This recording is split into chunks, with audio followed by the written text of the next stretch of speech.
अस्सलाम वालेकुम नाजरीन, कैसे हैं आप। उम्मीद है आप लोग सब खैरियत से होंगे।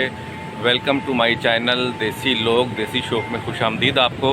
आज मैं हूँ इधर नहर के ऊपर आया हुआ हूँ और यहाँ पे अभी कुछ ही देर में बहुत सारा माल आएगा चोलिस्तानी, जिसमें बकरे भेड़ें गायें सब होंगी। वो पानी पिएगा, यहाँ रेस्ट करेगा दोपहर तक। उसके बाद दोपहर के बाद वो अपने अपने घर को सारा माल चला जाएगा।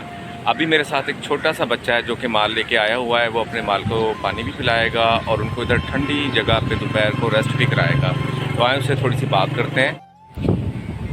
जी नाजरीन, अभी देखें कि इस बच्चे के साथ एक ये बकरा भी है। बकरा तो देखने में पूरा है लेकिन है ये अभी छोटा और अपनी मम्मा का भी दूध पीता है। अभी इसने उसको दूध भी पिलाना है और ये इस छोटे से बच्चे का माल भी है जिसको आप देख सकते हैं। ये माल सारी दोपहर यहाँ पे खड़ा रहेगा। आए छोटे बच्चे से बात करते हैं। कित्थों आए हुए बेटा जी?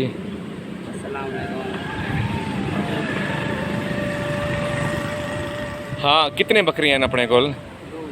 दो इन कित्था इन दिखाओ, सामने घिनते आओ। अच्छा, तुसा रोज़ आंदे भी इत्था पुल दे उत्ते? कुर्बानी ते नहीं है लाए बकरे वगैरह तुसा अपने? हाले छोटे इन?